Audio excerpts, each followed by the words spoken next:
Well, hello, everyone. Nate Smith here today. I have Charlie and Neil joining me from the AE team here for an update on the latest news release. So we're going to dive into some of the results and yeah, maybe explore some of the looking at what's to come, and then also looking at some of the prep work and possibly some of the commentary around the next season to come, given the substantial financing that has since landed and cleared. I think since we last talked. So great to see you guys. Thanks for joining. You're Yeah, welcome. thanks. Nice.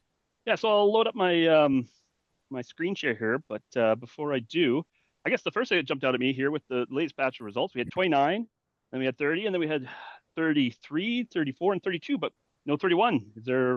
What's going on? Is it over limits or issues at the lab, or can you guys comment? Um, yeah, so 31 is similar to some of the results last season. There's some variability in the gold numbers. So we're just waiting for some photon assay for the gold just to do a confirmation. Um, Last season we ran it, it didn't come up with a huge difference, but again, there were some discrepancies between, like, we actually had quarter duplicates coming back quite a bit higher uh, than the original, and course rejects coming back higher too. So we just want to make sure we're getting a proper estimate of the gold numbers in those. Well, I mean, it's better news than, say they lost the core or something like that. So no, No, I'm, no, I'm no, no, no, sounds nothing, yeah, that nothing sounds like that. It's we just want to make sure that what we're reporting, we're confident is accurate. okay. Yeah, well, that's great.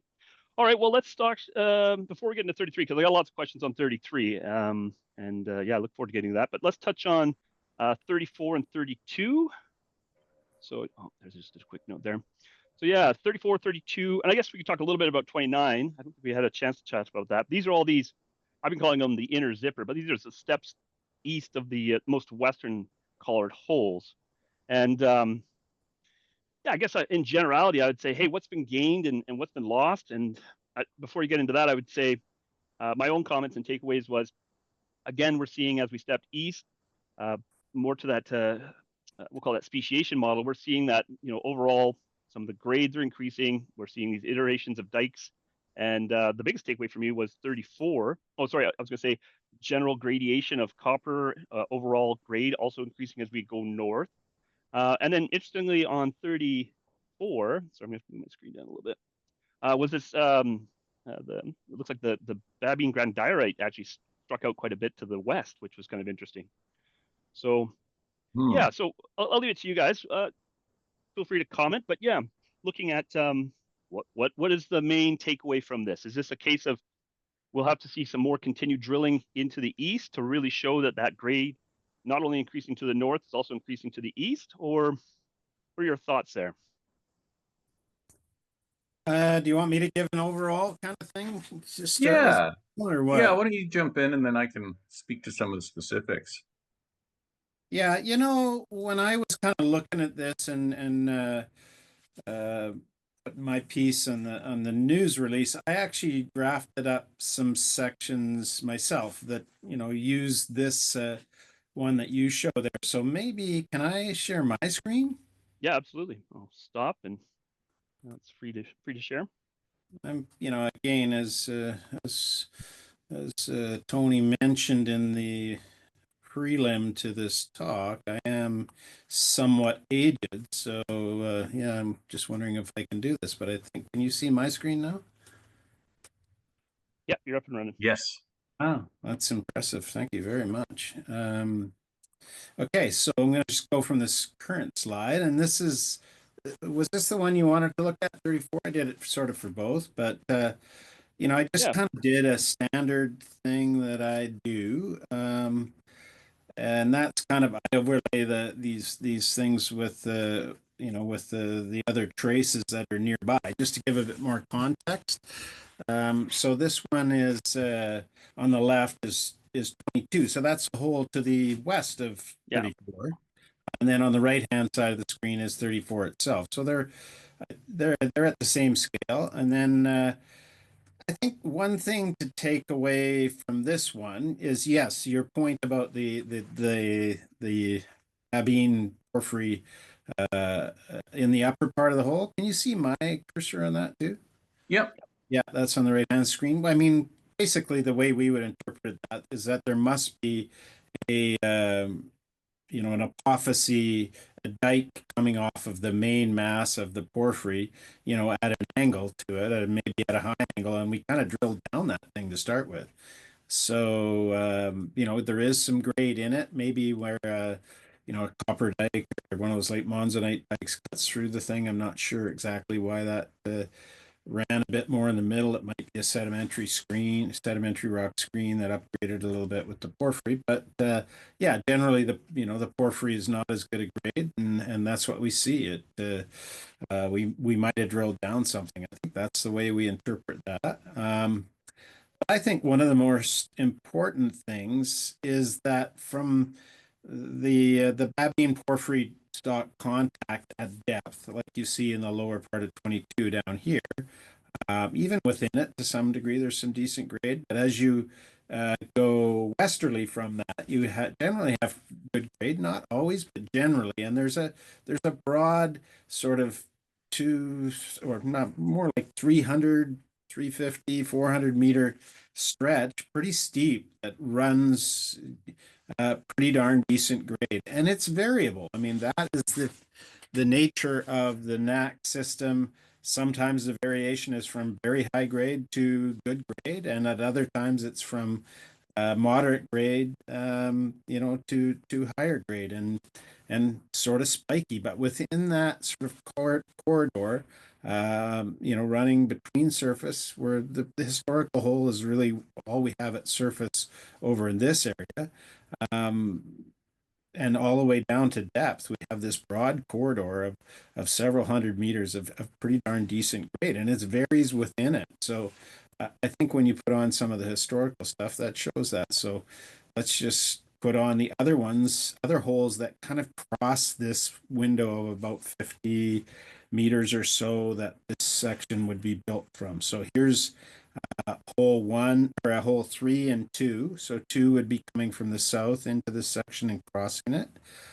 And hole 3 pretty much is within that section. And you can see it's kind of spiky grade in the background there too, and quite good at depth, but pretty spiky. And then another hole that crosses it obviously is 34. So, it kind of confirms the grade in here, but a little more variable, and up in the upper part, it's kind of low in 3.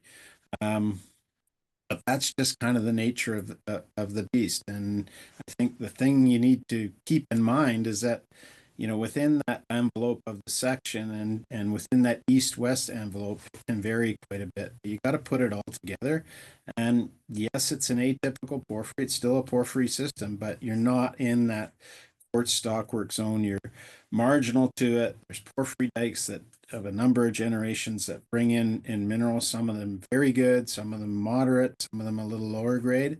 But they're all bringing in a little bit of grade, including the Babine one itself. And when you get all those together, you get some very good mineralized zones with very good continuity, and decent grade. So you kind of have to outline those, and maybe in this system more than in other ones, you have to take that into consideration, and it probably will take a little bit more drilling. But all in all, I think you'll end up with a very good resource. So there's that. And then I think I was expecting to go to the next one. Well, let's go back. So same thing with 20 and 32. So it's the same idea.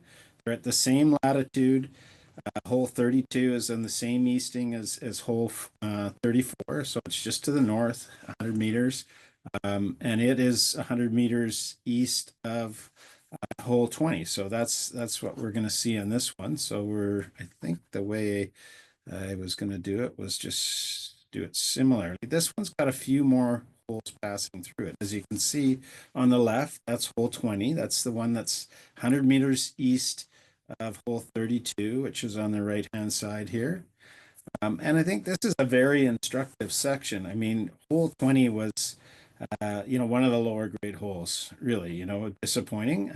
But still, when you average it all out, it has some grade. Yeah, a lot of folks would say no, it's a duster, but I think you want to look at the context of it and how you might put all this together. So there's 32. It's not fabulous hole either, but it's got some decent grade in it, and overall, yeah, not fantastic grade. But it's there, a little bit lower than cutoff if you look at that .2 line that we put on all our sections. But some of the other holes I think you want to look at too. So, there is, which one is that? It's coming in off the section. I can't remember off the top of my head what that one is, but 26, 24, and 2. So that probably is the part of 2 that comes in. So you can see there's quite a bit better grade, not very far away. So you've got to kind of put these things all together, and I think that illustrates this quite nicely. I think this is where 24 kind of came through, so it kind of confirms that that good grade is in there. One is probably in the section a little bit closer to the medium, the center line of the section, and one's a little bit far away. So, there's a bit of bulk there. And then when you look at 26, it's pretty darn good through there. So, there's looking like a pretty darn good pocket of mins setting up in there. And guess what? We don't have any shallow holes there. So I think that speaks to the fact that you need more drilling on this prospect than you would on a lot of other ones. But ultimately, when you put it all together, it's going to turn out to be pretty darn good. Just that's the nature of this thing. It's got a little bit more variability, and one hole does not write off an area. So we need more drilling. And then, as you say, if you put these two sections together, if you go from the hole or from the section with 20 and 32 on it, northward 100 meters to the section with 22 and 34 on it, you've got an increasing grade. And then you got a pretty big gap before you get up to holes like 30 and that area, and that's even better grade. So I think we see this kind of projection as you go north. The grade is picking up, and I think we need to fill in those gaps, and it'll show that this stuff kind of comes together, and you're not going to be able to put those volumes on until you've got more holes on one section. So that's just the point I thought I'd make, and try to put that across in the news release. Yeah, thank you for going into quite a bit more detail than I expected. So no, that's great. You've done the overlay work. It's something I've done a little bit of over the 22 and 23 years, just to see where some of the historic and where some of the new drilling that you and the team have completed. So no, that's great. And I think I did a previous write-up in Substack, which I highlighted from like a mining engineering, mine design, which was around this idea that initially, of course, the high grade gold zone and from surface zone is going to be what potentially unlocks this entire arrangement. And so subsequently, any pushback and wall expansion is going to be inclusive of being able to incorporate those mid and even possibly some of the lower grade material. So it's not, I'm right there with you with regards to, it's like, yes, it may be mid to lower grade, but in reality, if you already have an operation that can then push into that, it can become economically folded into it. So continue to look forward to any of the additional drilling in there to take away any more mystery. But yeah, again, just to reiterate, to note that yeah, north to south as we progress through that, we'll call it from the gold zone or the high grade shallow zone. There's a little bit of a pinch right now and then swells back up for the north zone. But a lot of that is on regards to the limited drilling. So yeah, more to come. I also note that there was a plan, right? The systematic drilling originally, you were going to continue to do that. And there was going to be a further step north of 34 still. However, there was a change of plans mid-season. So I will get into that here in a second too. But before we jump into, say, maybe looking at 33, Neil, did you have anything else you wanted to comment on these instep holes, the inner zipper of as I've been calling them? I mean, yeah, the one thing we can touch on for 34, that it was somewhat unexpected to hit that what looked like Babine porphyry stock rock at the top of that hole. A bit more of an in-depth analysis of the geochemistry shows that dike, as we believe it is actually fairly geochemically distinct it tails off from the Babian porphyry stock when we're looking at multi-dimensional immobile element analysis, but it plots in a very distinct space. So it's outside the broader geochemical cloud of the bulk of the Babian porphyry rock. Even though it texturally looks quite similar, it looks like it's a bit of a different evolution of that melt if it's from the same source, or potentially a distinct source altogether. So it's not actually part of that main stock, though it does appear to be predating the mineralization. It's cut by veins of chalcopyrite and fracture hosting, just like we see in the stock. So yeah, it just goes to show how NAC is so variable over such a small distance, right? Like it's very hard to get an accurate picture doing big 200-meter step outs and trying to piece everything together, because then you do a 100-meter step out and you hit something completely unexpected. What was really nice to see below that dike is that the grade was quite strong for about 80 meters. So we had a really good intercept below it. Again, just shows the heterogeneous nature of the mineralization and the geology here. I got a question, Yeah. Neil. Within that dike, or within that, that porphyry dike at the upper half of 34, Yeah. does it have a lot of the other dikes that the lower part might have? So, what's the timing of that Babine light thing that has somewhat different chemistry, but it looks like Babine? What's the timing of that, relative to a lot of those older dikes? Does it show the same biotite, magnetite, feldspar alteration that the wall rocks and the dikes down there show, or is So it intermediate in interestingly, timing?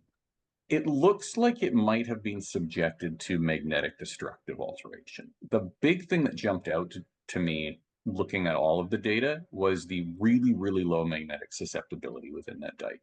You can see right around 200 meters and right around 300 meters, those are cut by our classic copper dikes that run. The one a little shallower doesn't run as high grade, but it's still, it's over 0.5% copper. And then Mhm.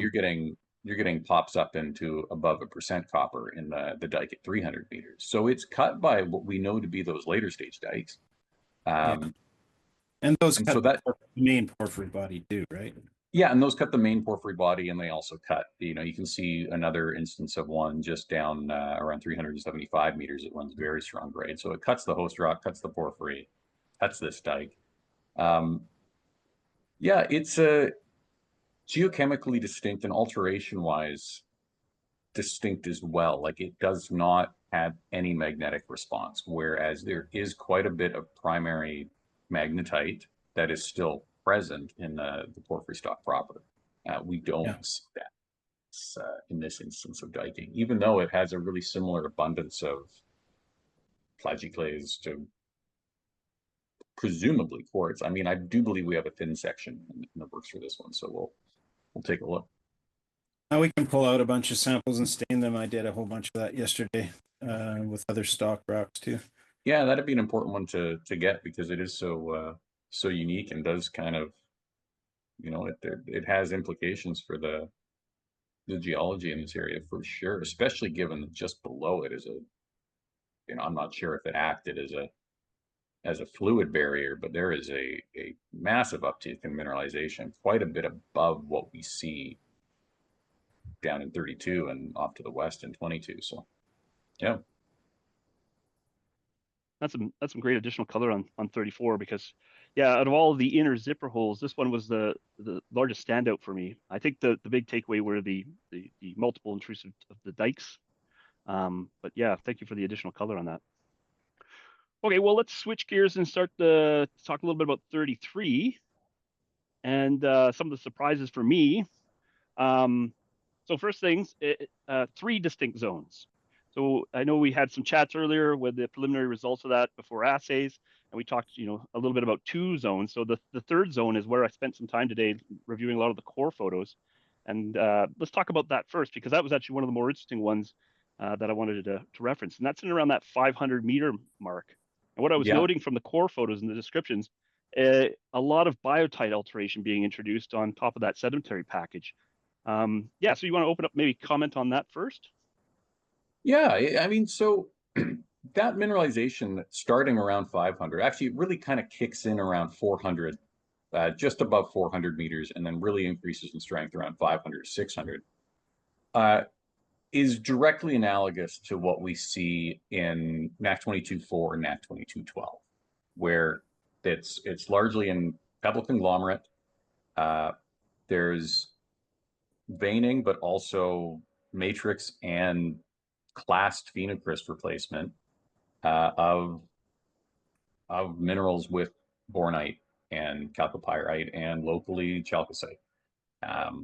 So that's representative of our kind of classic now at NAC, decently well mineralized conglomerate.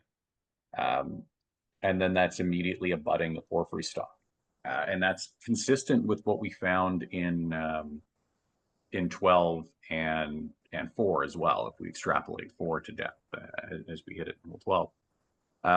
What's interesting is it appears to be a little bit isolated from 12, because though we hit a similar association in hole 30, which is 100 meters to the south of this hole, the grade was good, but not as good as we hit in this that middle intercept. So it looks like again the mineralization is increasing and decreasing. There's a trend of it aligning within this conglomerate, especially close to the porphyry stock.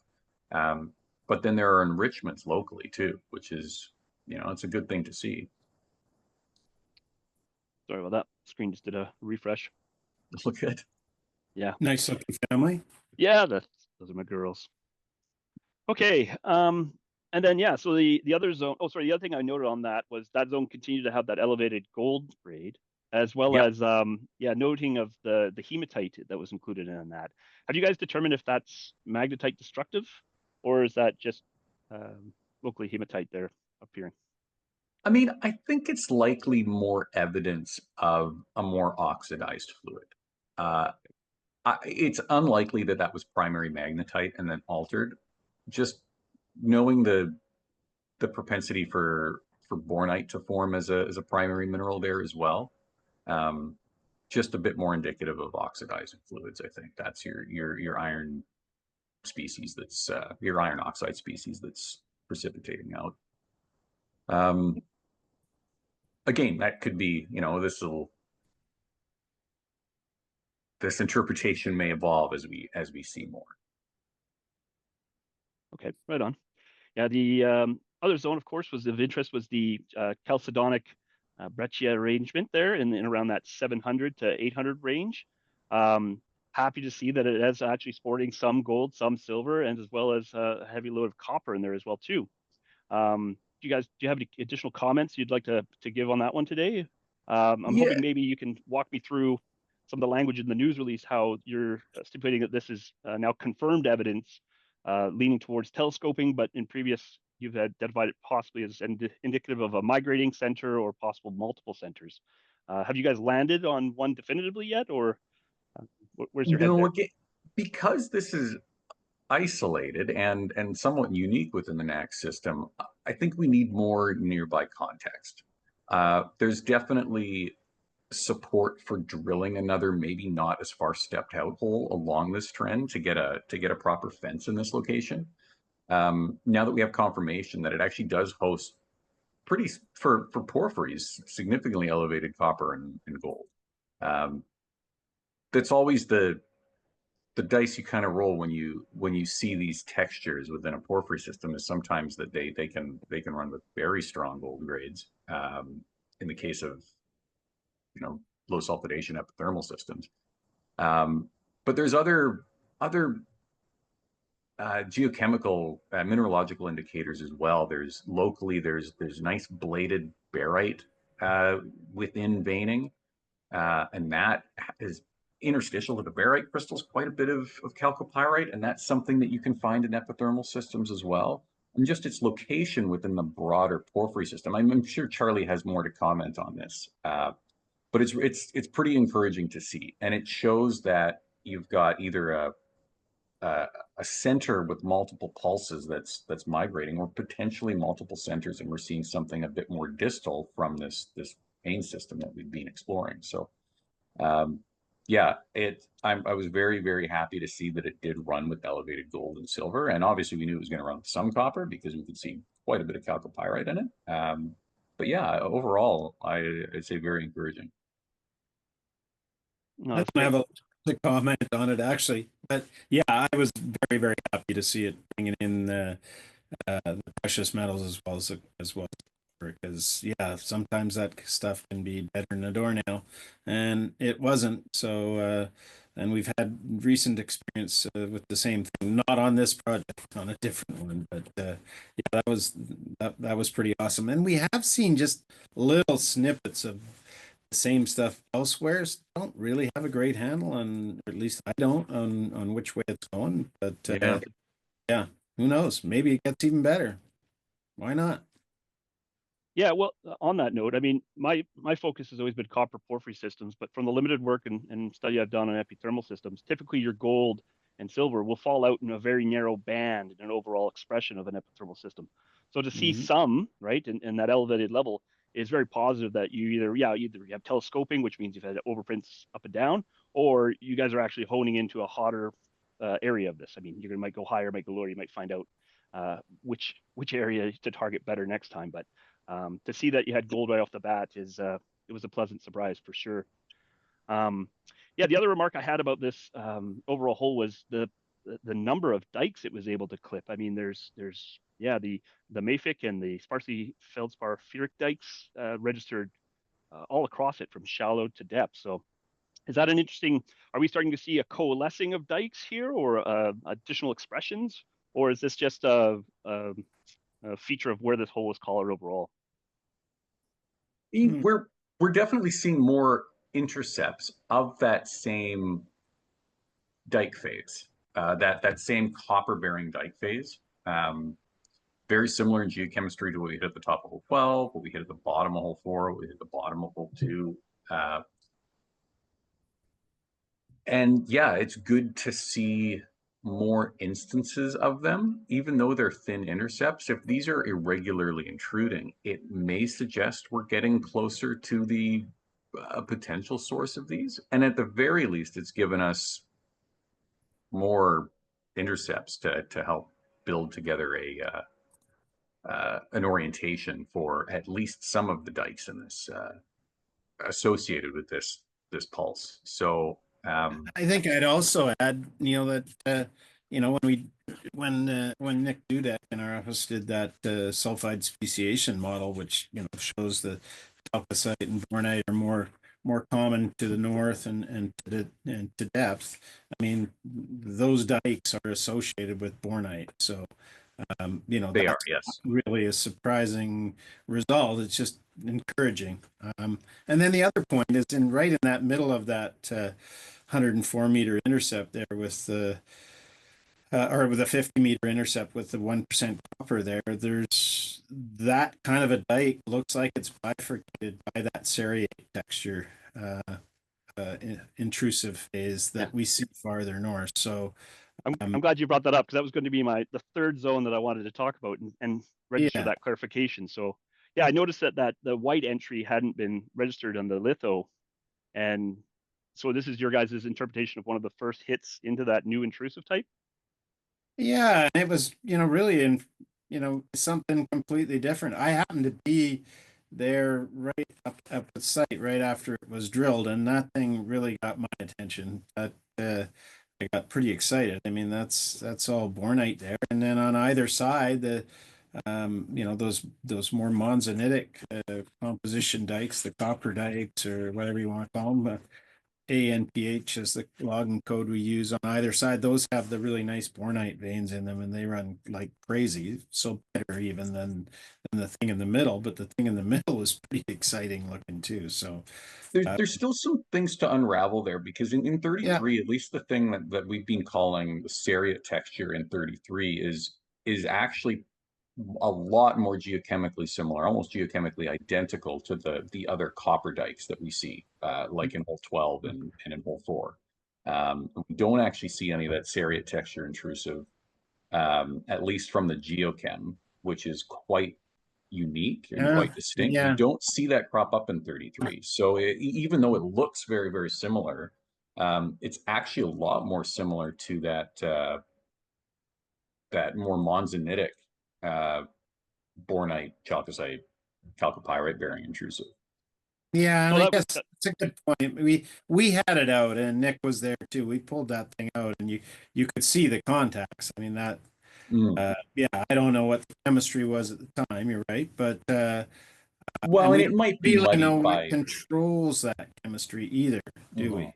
Not Yeah, and really. it might be, again, it's so mineralized that that could be skewing it, right? It's Yeah, that's right. no, that's actually no. You touched into something that I was going to ask immediately was because I saw them there. One, have you also done any pardon me, age dating on the two dikes? Are they? Do you know which one came first, or um, yeah, have you identified that yet? I believe we got geochron from one of the instances of at least that same geochemistry of our copper dike or monzonitic diking. We got some geochem done on that in 2022. Is that right, Charlie? Geochron, yeah, not Geochron, geochem. yes. Yeah, Yeah. we did. I dated two of them, and they're both within error of one another, but they're also within error of all the other intrusions. So it doesn't really discern which one came first. The contacts do, as is normally the case, right? You know which one came first by which one cuts the other one. Right. So the more serrate, I mean, that thing has a serrate texture and it has the bornite. Maybe it doesn't have this exact same chemistry, but it certainly has the same look, and it cuts the more monzonitic ones. But it has that, it also has that sort of a um, phyllic type alteration more than the things that intrude. So that seems to be a characteristic of that look of an intrusive. Okay.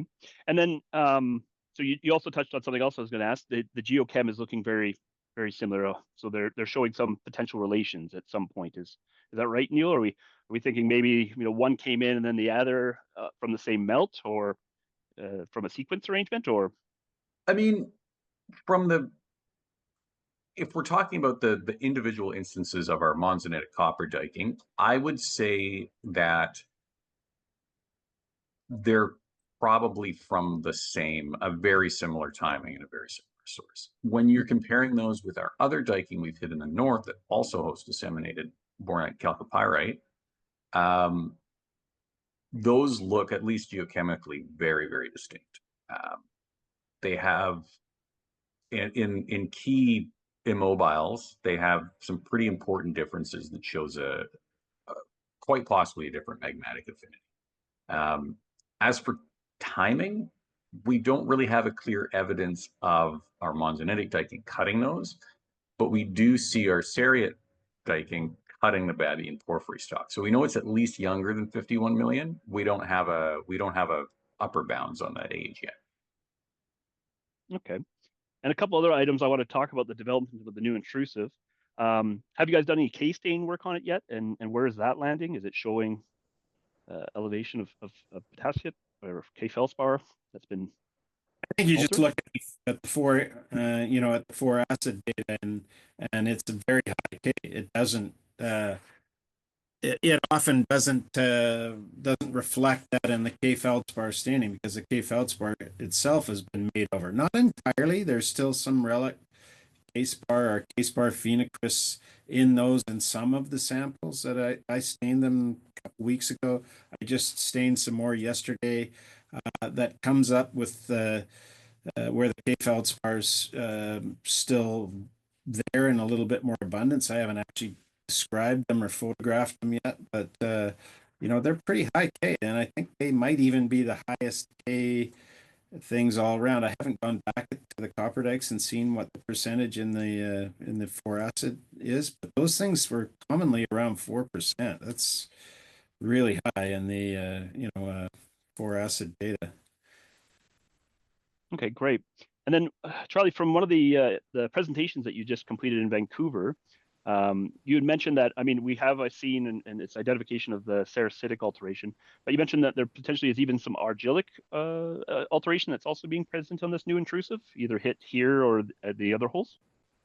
I don't know where that is distributed. We've seen that in a couple of places, and Neil probably knows more about that than I do, and Nick has pointed it out before. But I don't know what the distribution of that is so much. Okay. It doesn't really seem to be, in those samples that I've seen, because some of those samples that did have, clay alteration of the feldspars, that would be reflected like as soon as those things were exposed to air and maybe a little bit of water, the feldspars would puff up. But I haven't seen that in very many places, to be honest. So, Neil. No, yeah, it's more of a local expression of proximal to certain veining, and actually, just anecdotally, just for me, like this isn't going systematically through it, but from what I've seen, the you're more likely to see those feldspars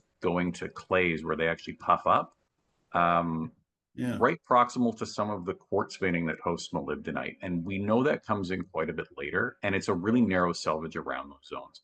Um, and it's not always in those locations. It just seems to be where it's most prominently shown. But I would say it's pretty rare we see that, though it does stand out when you look at it. You're like, oh wow, there's no more feldspars left in this, and I'm pretty sure there was when we logged it. So uh, yeah, it looks, you get this pitted appearance on the rock, um, locally. I would say the more common alteration type around in large intervals where we see bleaching, where we see pale expression on the rock, is likely more sericite alteration, and we see that in the both the monzonitic dike locally and within the intrusion to the north. Um, it's very very white. There's a lot of potassium in it, but it doesn't necessarily come up as potassium in the staining, which means that potassium is segregated most likely into white micas. Right. Yeah, definitely. Okay. And I've switched over to the plan map here to talk about. I mean, we touched on it with regards to the switch of plans, right? Initially, we were talking about the systematic drilling. There was to be a hole north of 34. You guys hit what you hit in 30. It set you up to do 33, and it looks like 33 then emboldened you to kind of abandon the original plan and set up 35. And then from the results of 35, you set up 38 to hit it orthogonally, right? And Well, so mhm. 35 followed from the original plan. We wanted to test to the northeast, but we also wanted to show uh, a bit more information near surface around hole five. So we collared from the hole five location and drilled to the northeast. It was what we hit in 35 where we saw disseminated bornite in intrusive, which we don't typically see in our bad beam porphyry stock rocks, aside from very locally. We're like, well, this is very interesting. There were some historical reports of disseminated bornite and intrusive as well. Um, Admittedly, in areas where we drilled and didn't really see that, so we're we were pretty intrigued by it.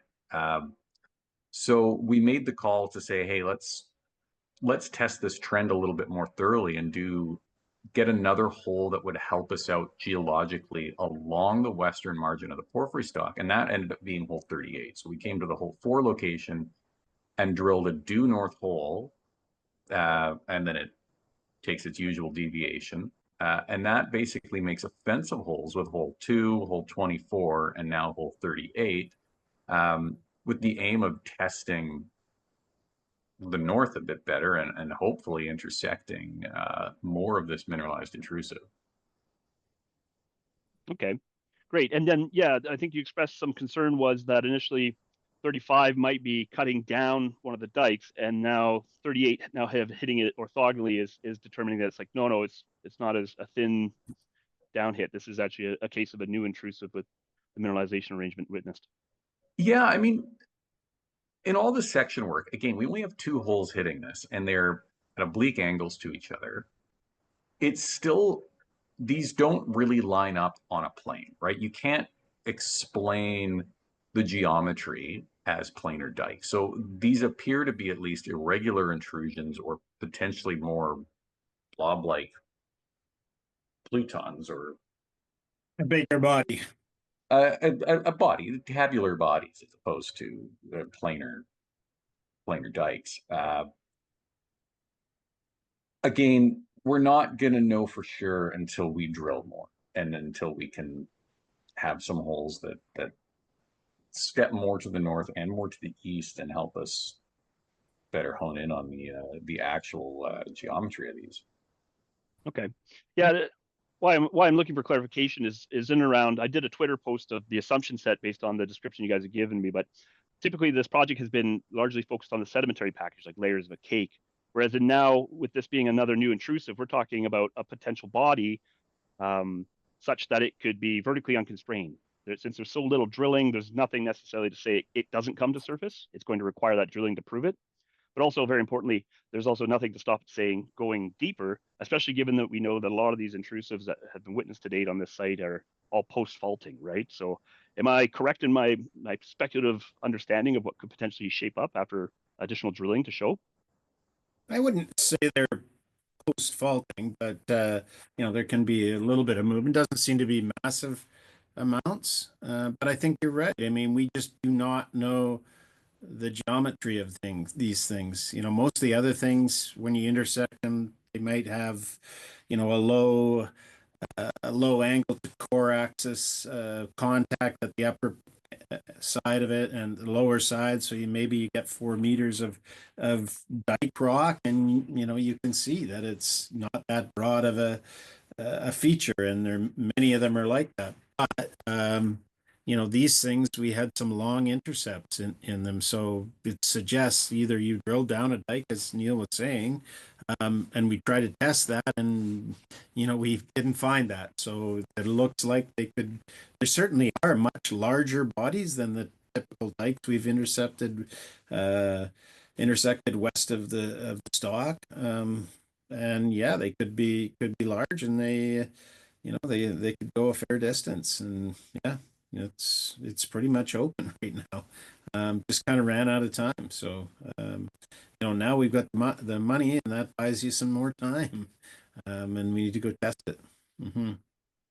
Oh, that's great. Yeah, thank you for clarifying. Okay, I was going to release my screen here. You mentioned that you might have the ability to showcase some of the modeling that Charlie showed during the Vancouver exchange with regards to some of the geochem modeling. Yeah, I could go into a little bit. Again, this is kind of getting into the weeds, but I find it very interesting. So we can go through this a little bit. I'll quickly spin through the 3D model as we understand it, which has changed a little bit. It's going to change a lot more over the next month and a half as these sections come together, and we start pulling in geology and geochemistry from the results we're getting back from the northern holes. But I'll just show what I have so far. Let me share my window here. So can you see this? Yeah, it's just coming up now. Yeah, so these are all the results to date with the geochem. This is using the same legend we use in the news releases. So you can really see in this north zone, there's this inflation of the zone of grade, which is really good to see, especially down near the porphyry stock. Still lots of room on surface to expand, especially given the lack of historical holes stepping eastward. And now that we know that the porphyry stock hosts these later stage bodies that are mineralized, that becomes a viable target. But I'll just bring in the different modeled sedimentary and dike phases that we have so far. So yellow is our sandstone, and above that is sort of an interlayer package of finer grained sediments. This is our conglomerate body. That actually correlates quite well to the increase in grade, especially in the north zone. And then this green feature here is our mafic diking we find down in the holes off to the southeast and down in the southwest. And it appears to be cutting obliquely. It looks like it definitely predates the stock. This big pink blob is the bavian porphyry stock. And it cuts the mafic diking. And then we've been able to very recently model up a very narrow feature that correlates very, very well to where we see the copper diking. So this is the orientation of the copper-bearing diking that is cutting a number of holes. And it's it's quite a different orientation than the older diking, and it's coming slightly opposed to the boundary of the porphyry stock. But it does support the interpretation that we've had that there's a generation of some very steeply dipping diking, right? And this actually makes a lot of sense with where we've hit our dikes and the longer intercepts in these dikes.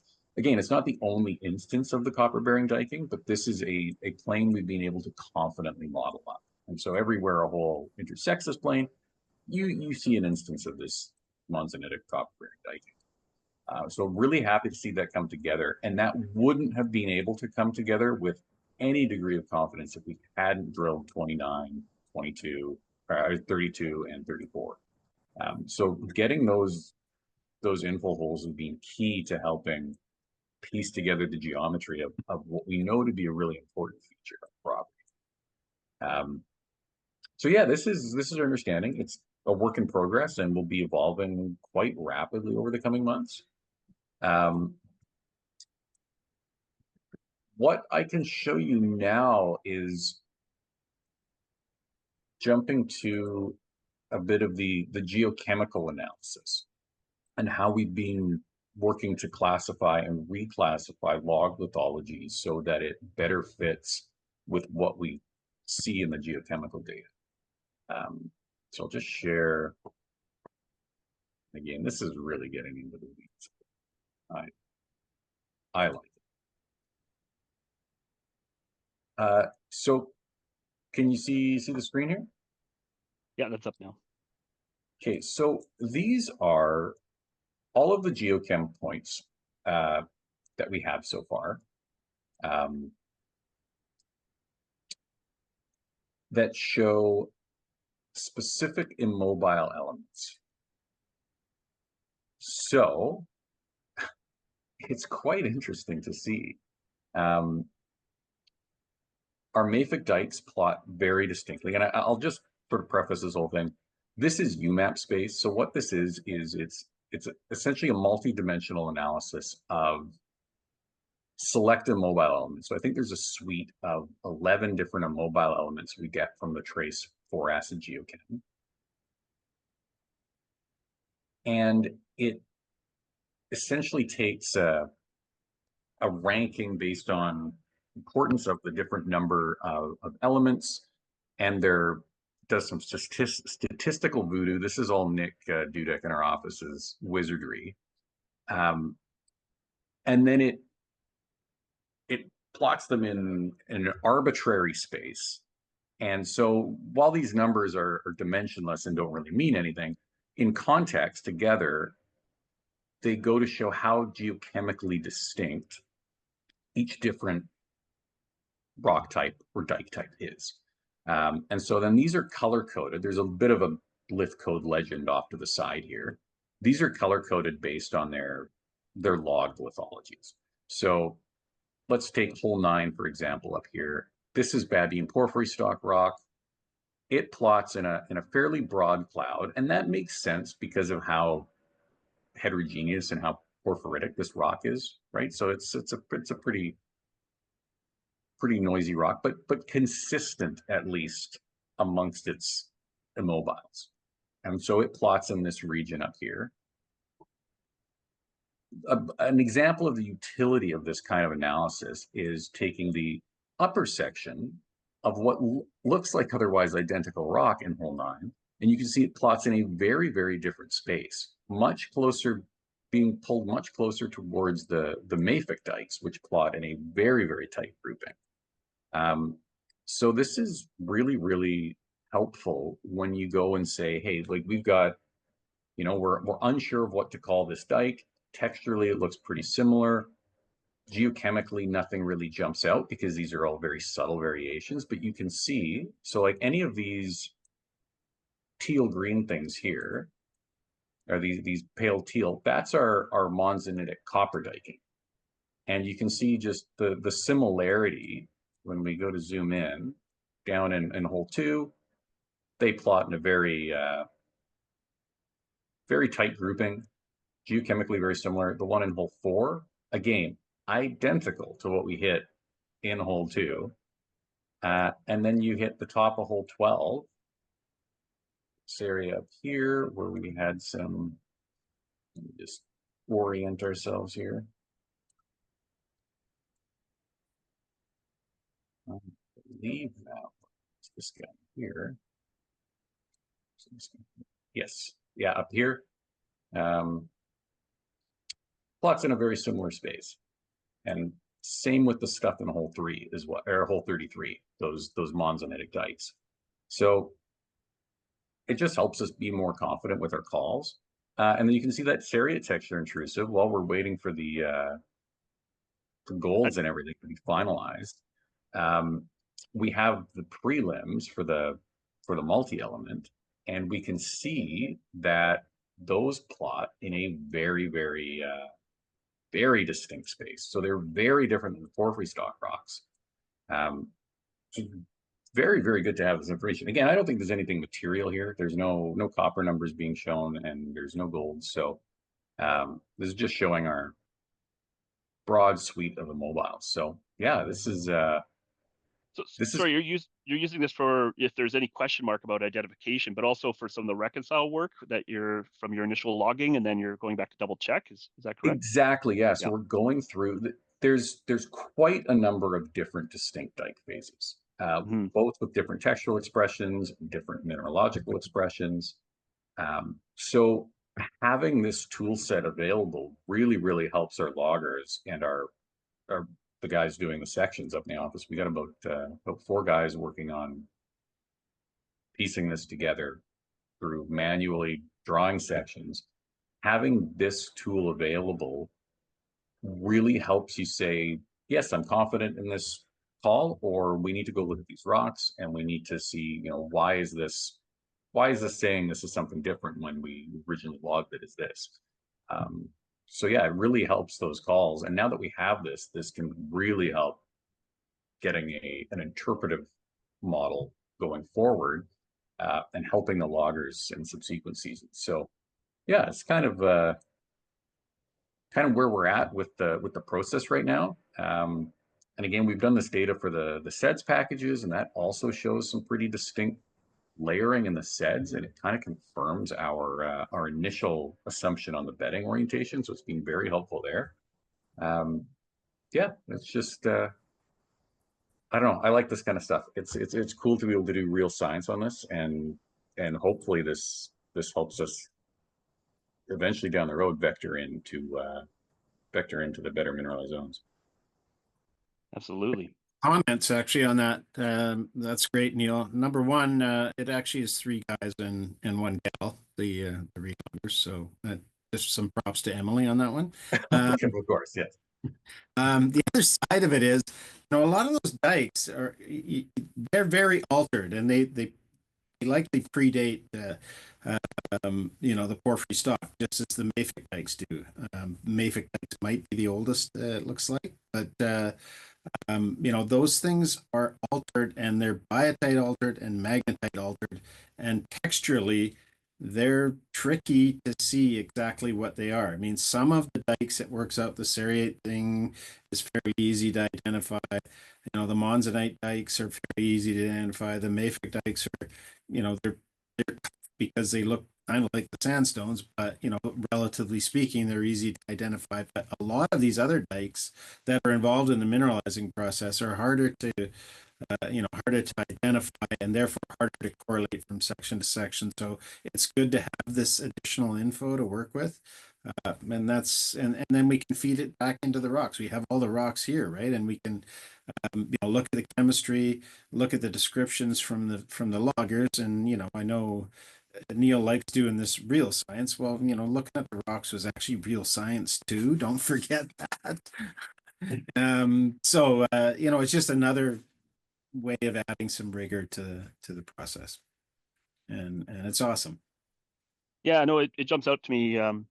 Oh, it's absolutely a really helpful tool, especially with the multiple phases of dikes and being able to pull out some of that to get that additional level of certainty just from instead of just on the logging side of it, right? So, and being able to Mhm. pull out some of the orientation of it, as you pointed out, is very important on account of that's largely what you guys are going to be using now to look to vector in towards some of these zones, right? So that's Yeah, Yeah, excellent. we don't have the luxury of a surface maps that goes, oh look, all of the dikes of this composition trend this way and dip at this, at this typically dip this way. So yeah, we got to do it all from sections and plan maps that we reconstruct from the drilling. And there's a lot of real estate down in that third dimension, down 900 meters or whatever. So not easy to Mhm. do. I Absolutely. I should also give big props to Nick Dudek in our office for putting this together. It's I don't want to take any credit for the formulation of this method or the application here. Can I can see its utility, but yeah, no, it would be he's been instrumental in this, and I don't know, maybe we want to get him involved in a quick chat at a later date if he's interested. If anyone has other more detailed questions, so Yeah, maybe once you guys have the season complete and you're starting to form up yeah, your next year's planning, maybe we can get him in and then you know get him to speak to where and how it some of his work has contributed to that targeting. That'd be great to hear from him personally. yeah, Yeah, I mean we're pushing in for almost an hour here, guys. I mean I got a couple other questions if you're still available. You want to Yeah, keep going? go ahead. All right, yeah. Okay, so one thing I just realized, like, are we sleeping on hole 36 and the whole embayment zone? I mean, I saw AMark release some information there just I think a couple days ago. They were saying they're seeing some positive indications towards the northwest, and when you pull up the plan map there, it's pointing right towards the embayment zone. I guess 36, of course, will probably be released into the new year here with the holidays coming, but yeah, how do you guys feel about how the embayment zone has shaped up over this season? Is it still warranting additional follow-up versus say the north? Like how are you guys feeling about its regards to the priorities to next year? I mean, the abatement zone is it's definitely still a focus. I was hoping that we would be able to tie into it a little bit better from drilling from the north towards the southeast as we were. Mm. Um, but it's looking right now like that's going to be most effectively tested by heli support. Uh, it depends on what we're able to work out in the off season here with respect to getting the property logged and some roads in there. So before we pencil in firm plans, we need to make sure we know what's going on the ground and what our access looks like with regards to how we go about planning these holes. Uh, but no, that zone is still very intriguing. The top of hole 9 is still very compelling, and the bottom of hole 28 is still very compelling. And visually in 36, um, there is mineralization as well. I mean, it wasn't knock your socks off visually like we've seen elsewhere, but it's still very encouraging to see. So we're still firmly within the smoke of the system there. And it's unclear whether this smoke is drifting in from the north and to depth, or if it's from a secondary location down in that embayment zone. So it definitely warrants testing. It's definitely going to be an area of focus now that we've got, we definitely have heli work in the budget now. Oh, right on. Yeah, so yeah, cost-effective prioritization, right? You're going to be looking to see what you can get in there for with regards to roads, and then it'll be a balance of what that heli logging is going to be able to, or sorry, the heli drill is going to be able to get into. So no, that's great. And then yeah, so coming into we've got I think maybe five more holes to go. Likely to see them into the new year here before I'm guessing Roundup, MIF, and VRIC. So that's great. Everybody I hope is ready to have a happy set of holidays and a happy new year. But let's talk about some of the preliminary planning work that you guys got in the off season. I mean, you guys knocked out a load of work last year. And you touched on a couple of things there in the last interview there with Tony with the release of this hole. You mentioned maybe from a geophysics suite, possibly looking at EM. Can you comment on why you'd be looking at or how you'd be using some of this, advanced level of magnetic study work on this? Is it with relation to the new intrusive? Is it or for another purpose? Can you comment? Well, a couple different reasons. And again, I'm not a geophysics expert by any means, but having worked with a number of products in the past, EM, like an active EM survey. So we have a Z-Temp survey, which is a passive survey, which images very coarsely to depth. And historically, these babbine porphyries were discovered as EM anomalies, as conductivity lows within a middling response. Um, so, and the other thing why an active EM survey would be very good, and Charlie touched on this, is it's very good at imaging near surface structure. And we don't have a great handle on the near surface geology. We do have some indication from just the TMI, the total magnetic intensity mag survey we have, that there's some north-ish, south-ish trending linears along the western flank of the porphyry stock.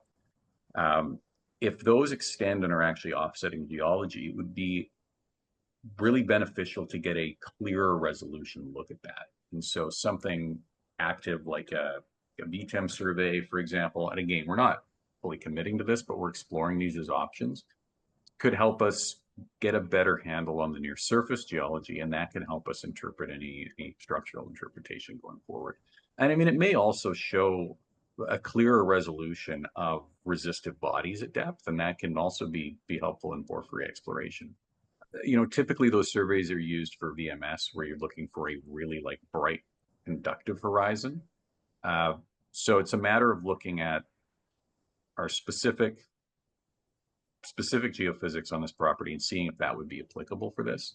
Another option for deeper, coarser resistivity is doing MT survey work. So we're looking into options there as well. Okay, great. And what about, I mean, you mentioned some of the thin section work with regards to petrographic studies. Are you guys looking at maybe doing a larger suite of that across the project or selectively across the new intrusive at least or otherwise? They're in the mail right now. So they should be getting Ah, processed as we feed. So we got, I think, quite a few thin sections made up. Some specifically looking at mineralization textures, but the bulk of them, proper polished thin sections to look at modal abundances of different minerals to help us properly classify these. We have a bit of an internal debate going on right now about what the babbine porphyry stock actually is. So we get to It's answer that with pretty some quartz poor certainty. from what I can see. We got the few thin sections I've looked at is there's quite a bit more quartz than we would think. So, but again, this is why we're a better spread over the geometric extent of the stock is going to help us answer these questions. So, okay, right on. Yeah, I mean these are all great things to look at and then present here over the off season just to continue to round out and flesh out the next year's season planning.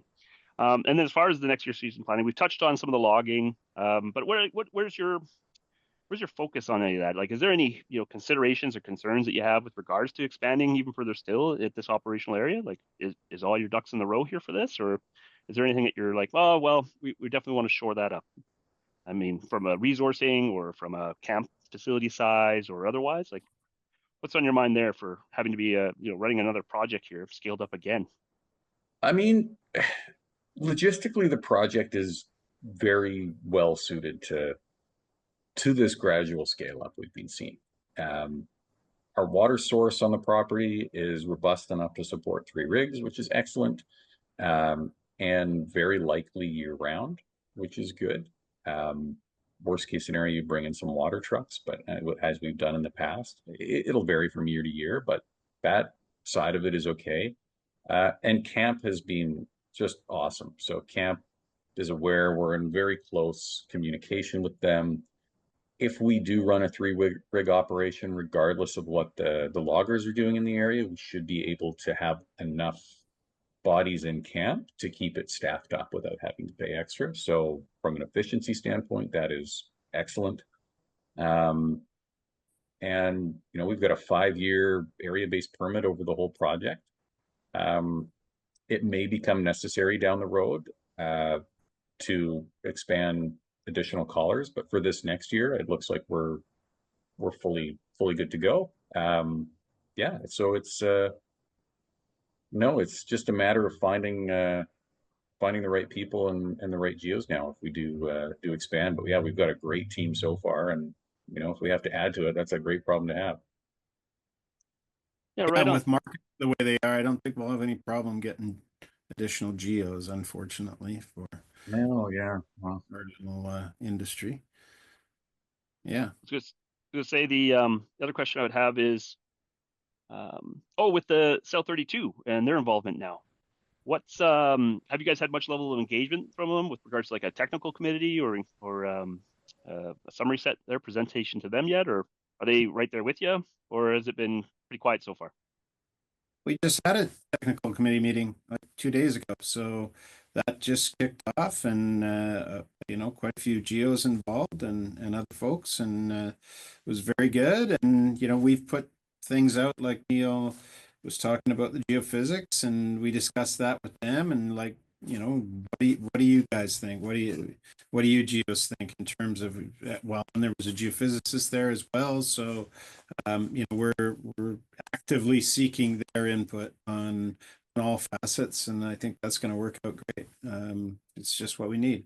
A lot of, and there's a lot of experience there. I mean, Michael Galicki, I worked with him at A-Mark's Ike project, in 2016, I think. So, we know those folks and we know their capabilities, and they've worked with some of the other people we work with. So we're looking forward to their input and actively seeking it.